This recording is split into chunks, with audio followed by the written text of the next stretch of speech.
best-known train, the Flying Scotsman's been back on the track and under its own steam in Bury after a decade-long restoration. Rail enthusiasts turn out to see the historic engine carry out testing ahead of its first passenger runs at the weekend. Now, for many, it was quite an emotional day, as Victoria Grimes now reports.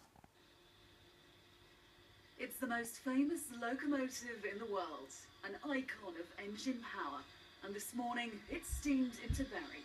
Icons like this, you know, they're in museums, they're not live, they don't run, but we've got our Flying Scotsman back. To see them, the locomotive pull into the station this morning, and that power, you know, that awesome power, there is an emotional attachment. The Flying Scotsman first arrived on the rails in 1923 and later became the first engine to reach 100 miles per hour. Its £4.5 million restoration has been one of the most complex in locomotive history. Adam, By a specialist engineering firm in Bury. Well, it's a huge honour to be stood here on the footplate of the Flying Scotsman. A momentous day for the North West, a momentous day in railway history too. It's the first time in a decade that it's been back on the tracks. Now, Ian Riley's firm's been responsible for getting it there. Ian, you're driving today. How are you feeling? Very privileged to be here. I'm very proud of what the lads at work have achieved. It's taken so long to get here because basically the engine was completely worn out and it's worked all its life, and the museum's had the task of overseeing and funding the complete replacement of all basically all the working parts of the locomotive.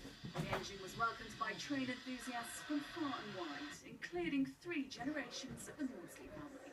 For this to be Dexter's first train spotted session. It's wonderful, that.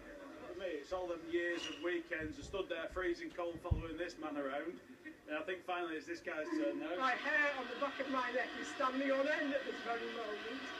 And I think the smell of coal, oil and steam, if you could bottle that as a perfume, I'd wear it. You can feel that sense of power and also that the sense of journey and movement just from a simple machine. It's very clever in that respect. It affects the senses.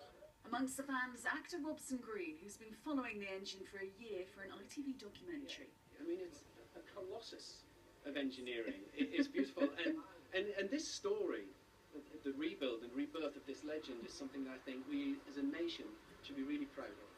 Today was a series of test runs on the East Lancashire Railway between Bury and Haywood. The Scotsman's due to fly again with passengers at the weekend. Victoria Grimes, ITV News, Bury. An amazing, amazing machine. Let's check out all the order